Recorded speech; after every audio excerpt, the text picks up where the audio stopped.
यदि आप अपने जीवन से बहुत ज़्यादा दुखी हो तो ये श्री कृष्ण की वाणी एक बार ज़रूर सुने, आपके मन को शांति मिलेगी।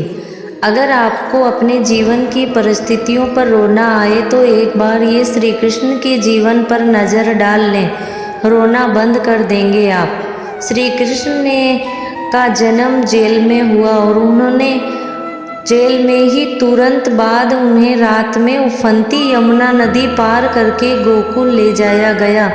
तीसरे दिन ही राक्षसनी पूतना उन्हें मारने आ पहुंची। यहाँ से श्री कृष्ण का संघर्ष शुरू हुआ और वहाँ तक चलता रहा जब तक श्री कृष्ण ने अपनी देह को नहीं त्याग दिया। भगवान श्री कृष्ण का जीवन कहता है कि आप कोई भी हो, संसार में आए हो तो आप जब तक इस जीवन को जीते हो तब तक आपको संघर्ष करना ही होता है। वे चाहे श्री कृष्ण हो या पुरुषोत्तम श्री राम, मानव अवतार लेकर परमात्मा भी सांसारिक चुनौतियों से नहीं बच पाए, लेकिन श्री कृष्ण ने कभी किसी बात की शिकायत नहीं की, हर परिस्थिति को जिया और जीता। श्री कृष्ण कहते हैं कि परिस्थितियों से भागो मत, उनके सामने डटकर खड़े हो जाओ, क्योंकि कर्म करना ही मानव जीवन का पहला कर्तव्य है। हम कर्मों से ही मुश्किलों को जीत सकते हैं, ये श्री कृष्ण कहते हैं। श्री कृष्ण और सेठ जी की एक कहानी। एक बार वृंदावन में भगवान श्री कृष्ण बालक रूप में ब्रह्म विहार कर रहे थे। उनके दर्शन करने के लिए लोग आसपास के गांव के सभी आते थे और उनसे अपनी मनोकामनाएं पूरी करवाने का विनम्र अनुग्रह करते थे। एक दिन एक धनी व्यापारी सेठ भी भगवान श्री कृष्ण के दर्शन करने के लिए वृंदावन आए। सेठ का मन भगवान के दर्शन करने और उनसे आशीर्वाद प्राप्त करने के लिए बेहद उत्सुक था। वृंदावन पहुंचकर उन्होंने भगवान श्री कृष्ण के सामने अपनी मनोकामनाओं का समर्थन किया और उन्हें आशीर्वाद देने के लिए निवेदन किया।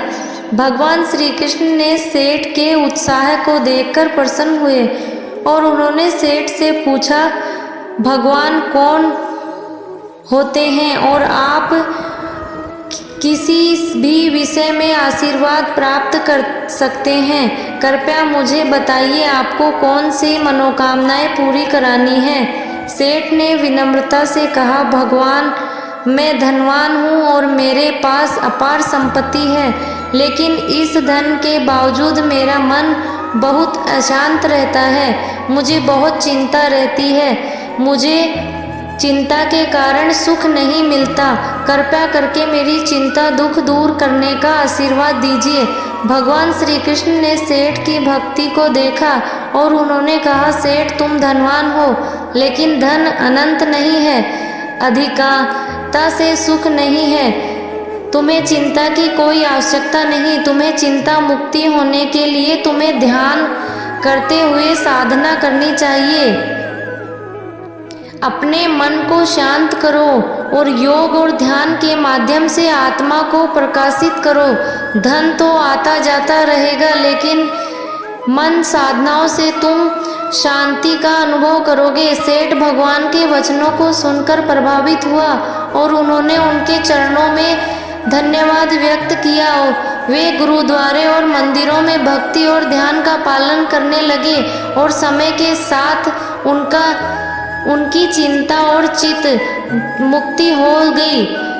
यह कहानी हमें धन की महत्वपूर्णता बताती है कि यहाँ भी दिखाती है कि धन की अधिकता से सुख नहीं मिलता। सच्चे सुख और शांति के लिए ध्यान, धर्म, भक्ति का पालन करते रहना चाहिए। यह कहानी धनी सेठ की मानवता और भक्ति की प्रति समर्पण को प्रकट करती है। श्री कृष्ण कहते हैं कि भगवान की भक्ति में लीन होकर हमें हमेशा भगवान को याद करते रहना चाहिए, चाहे सुख हो या दुख। भगवान को कभी भी नहीं भूलना चाहिए। आपको हमारी वीडियो कैसी लगी? कमेंट बॉक्स में ज़रूर बताएं। आप चैनल पे नए आए हो तो चैनल को सब्सक्राइब जरूर करें। मिलते हैं अगले वीडियो में, तब तक के लिए जय श्री कृष्णा, राधे राधे।